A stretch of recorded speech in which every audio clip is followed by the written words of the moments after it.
আসসালামু আলাইকুম। আশা করছি সবাই ভালো আছেন। স্ট্রবেরি গাছগুলার কিছুটা যদি আপডেট জানাই, দেখুন স্ট্রবেরি গাছগুলা অনেক কষ্টে আসলে বেঁচে আছে। যেই ঝড় বৃষ্টি, অনেক খরা রোদ্দুর এর মাঝে বেঁচে থাকা আসলে কষ্টকর। যারা স্ট্রবেরি গাছ কিনছেন বা বেশিরভাগ কেনার জন্য ব্যতিব্যস্ত হয়ে পড়ছেন, তাদেরকে অনুরোধ করব, প্লিজ এই আর কয়েকদিন পরে কিনুন। যদি আপনি শখ করে কয়েকটা গাছ লাগাতে চান, আপনি তো আর চাষ করবেন না।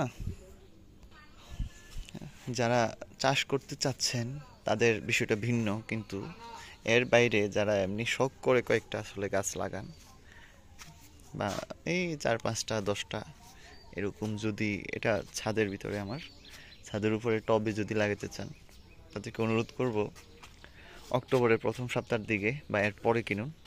কারণ আমাদের জলবায়ুর এখন যে পরিবর্তন, সেক্ষেত্রে ফুল আসতে আসতে ডিসেম্বরের শেষ সপ্তাহ এবং জানুয়ারি। তো সেই প্রেক্ষিতে এখনো সূর্যের তাপ, মানে শীত এখনো আসে নাই আমাদের এলাকাতে। এখন যদি লাগান তাহলে দেখবেন যে গাছগুলা নেতিয়ে পড়ছে, এরকম মরে গেছে। এরপরে এ দেখুন অনেক চারা মরে গেছে। অনেকে আমার কাছে চারা চাইছিলেন, আমি আসলে চারা এতটা বিক্রি করি না। এগুলা হয়তো বা নিজে লাগানোর জন্যই এই কিছু চারা করা। দেখুন কতগুলা চারা মরে গেছে। এই ক্যারেটটা পুরা, এর বাইরে এরকম আরো 1 ক্যারেটের সমপরিমাণ চারা দেখেন। এটা আসলে এই যেই রোদ, যেই তাপের খরতাপ ছিল, এই তাপমাত্রায় তো আসলে বেঁচে থাকা সম্ভব না। দেখেন এই চারাগুলো মরে গেছে। এখানে 100-র উপরে চারা আছে। তো সবার কাছে অনুরোধ করব যে আপনারা যদি 2-4টা লাগাতে চান, তাহলে প্লিজ এখন না কিনে আপনি শখ করে লাগাবেন।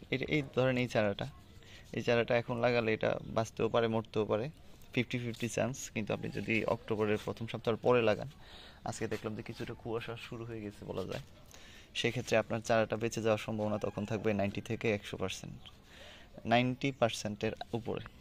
তো ওই সময় এটা বাঁচলে 1 মাস সময় লাগে একটা চারা পরিপূর্ণ গ্রোথ হতে, অক্টোবর থেকে নভেম্বরের প্রথম সপ্তাহ।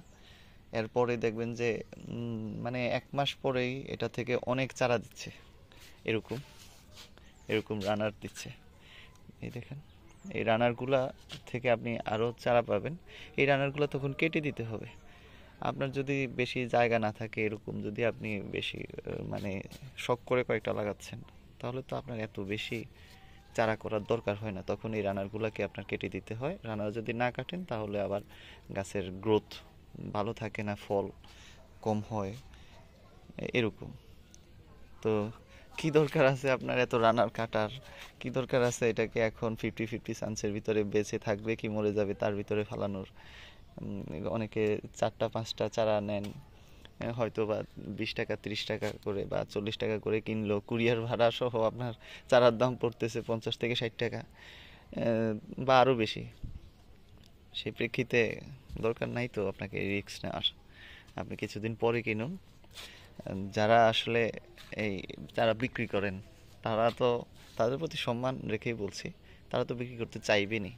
তারা এখন, আমি যদি আসলে চাই যে আমার পুরোটা জুড়ে অনেক একটা আমি চাষ করতে চাই, সেক্ষেত্রে কিন্তু আমি অবশ্যই চারা আগে আগেই কিনবো, এবং 2-3 মাস আগে কিনে সেই চারা থেকে অনেক চারা তৈরি করে তুলতে পারলে যারা চাষি আছেন তাদের জন্য লাভ।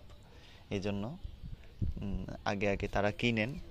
কিন্তু আপনি 2-4টা, আপনি হয়তো 5টা 10টা চারাই আপনি কিনবেন কেন? আপনি কি দরকার আছে এই আগে আগে কিনে এরকম চারাকে মরে যাওয়ার ভিতরে ফালানো, আর নিজে এত টেনশন করবেন, হাই হাই আমার এটা মরে গেল কেন, মরে গেল কেন? এই একটা সবার কাছে মানে যেই কষ্ট, এগুলা চারা বাঁচিয়ে রাখা কিন্তু, বা স্ট্রবেরি চারার প্রতি যত্ন নেওয়া